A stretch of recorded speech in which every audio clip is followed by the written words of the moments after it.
Today I'm presenting assignment 3 for the Action Research in Education course at Rowan University.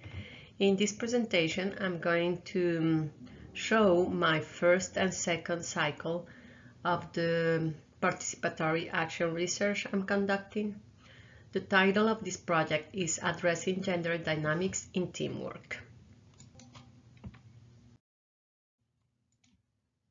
First, I'm going to present the problem and research questions that led me to define my project.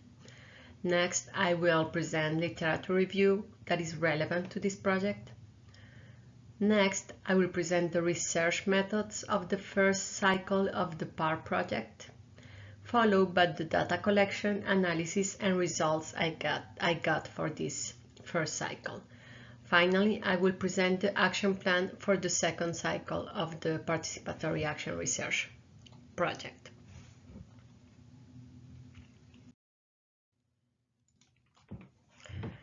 At the College of Engineering at Javeriana University, we have been talking about women's underrepresentation.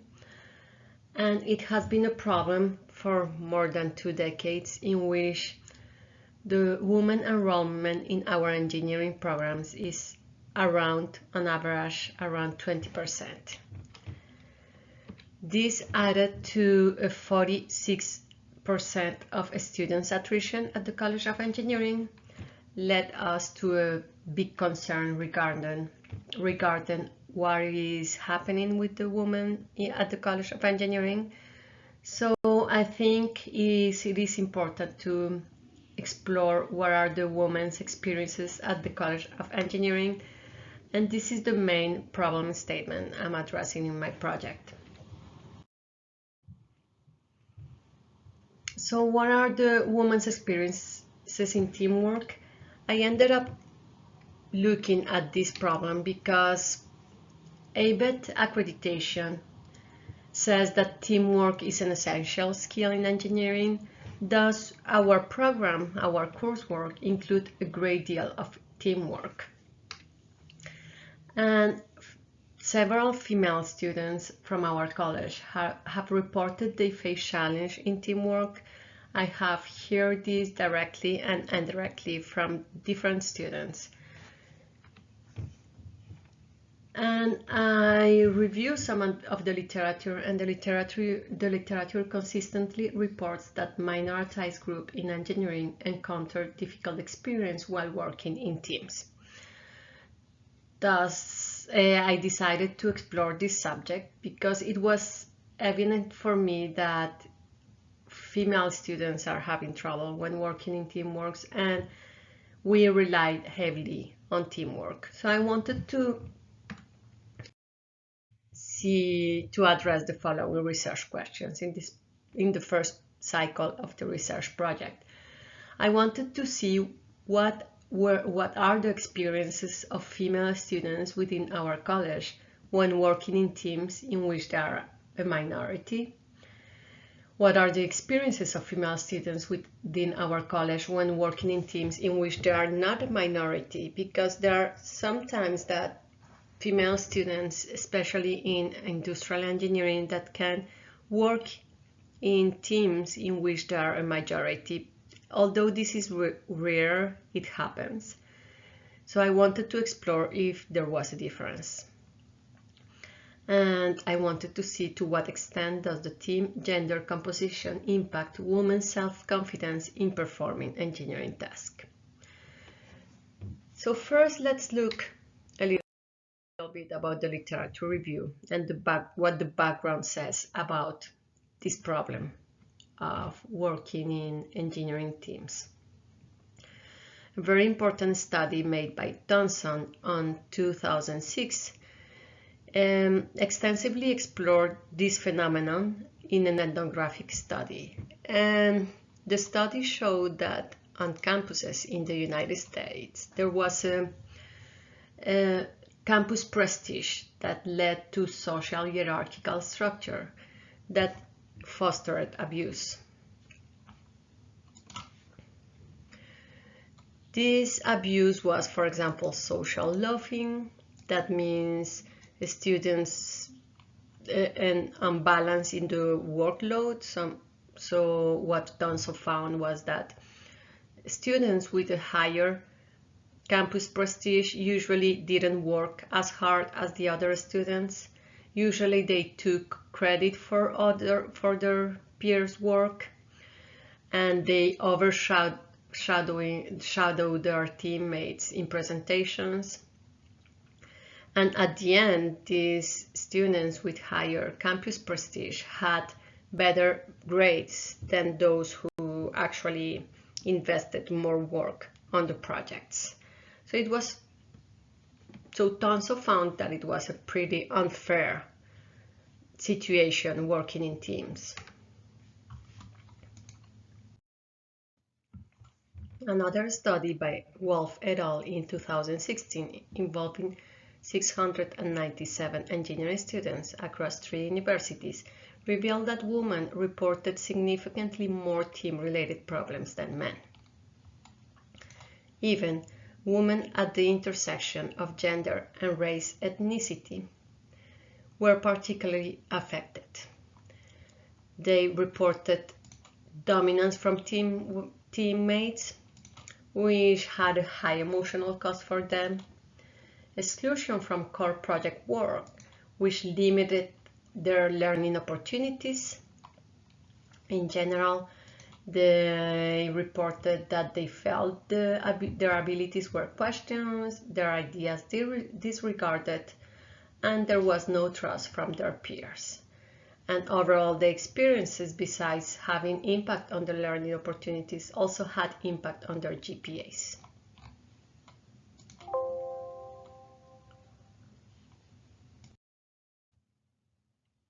Wolf also analyzed the coping strategies adopted when these women encountered marginalizing dynamics within teams. One approach was avoidance, in which women simply accepted the situation and stopped participation, just thinking that they just needed to hold until the semester's end.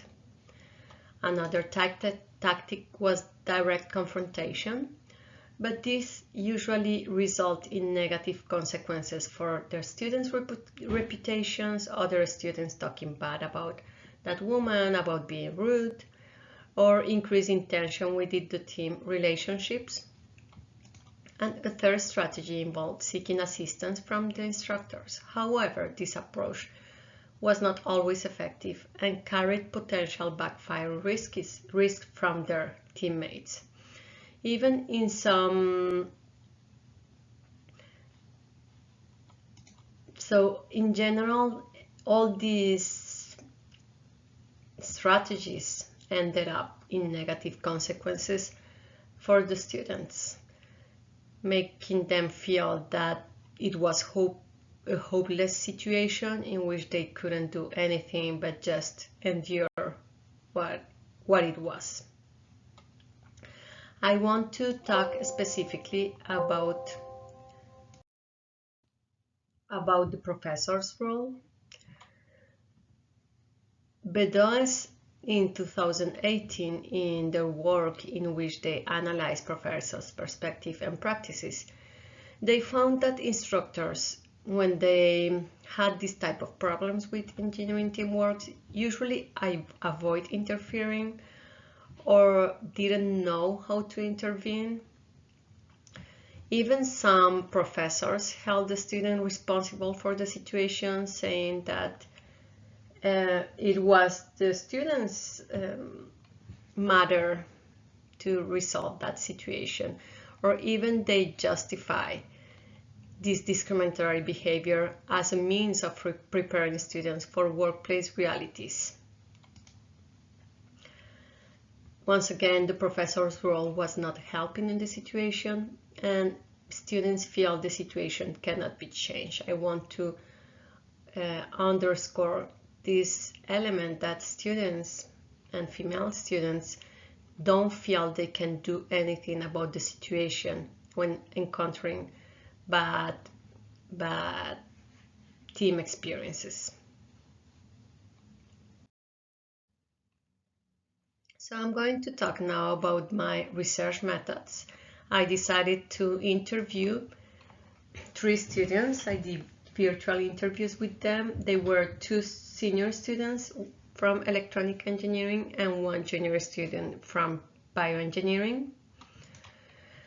I conducted semi-structured interviews in which I asked them to talk about their experiences in engineering teams and the reasons behind positive or negative experiences they had, what were the impacts on learning and their academic performance, and if they have heard about other experiences with other female students. The 3 interviews were recorded and transcribed with informed consent of the 3 students. The 3 of them received the informed consent and agreed to be interviewed, to be recorded. And after doing the transcripts, I analyzed it to find 4 themes that were similar across the 3 interviews. And I found 4 themes mainly. The 3 of them reported having negative team experience during their first year in college. This was because they started college during the COVID pandemic, and they reported having especially difficulties that first year because they didn't know any of their classmates and they were just paired with whoever the professor decided. And everything was virtual. They reported having these difficulties specifically in the physics courses or the science courses because it's the first courses they take in first year, physics and mathematics. They reported having discriminatory experiences during these experiences at the physics courses. For example, they were solely assigned to administrative tasks while their peers took the technical work. They experienced disrespectful language during group sessions, having their work appropriated by others, and even being excluded from communication. One of the participants, their teammate just didn't talk to her. Regarding the professor's role, because I was very interested in this topic, none of them sought assistance from their coursework. When I asked them what did they do to solve the situation, none of them went to the professors, believing that their concerns would go unaddressed. However, when reflecting on the professor's potential role, the participants recall having positive experiences with engineering professors who encouraged them to participate, recognize their contributions, and enforce respect among peers. Which were the consequences of these bad experiences? One of them changed majors. Fortunately, well, she decided not to leave, but she changed majors from mechanics to bioengineering. They reported that in that courses they didn't learn as much as they think they had. And there was one student that expressed that she had a burnout because she has to do like all the work, and she did all the work, but then their peers didn't use that work. But even though she did all the work because of fear of judgment, so it was very difficult for her, and all of them expressed a lack of self-confidence when confronting these type of situations. After the results of the first bar cycle, I have an action plan. My action plan is to continue collecting additional data. I want to collect data from students from different majors because right now I only have from electronic engineering and bioengineering, and we have 8 majors in engineering.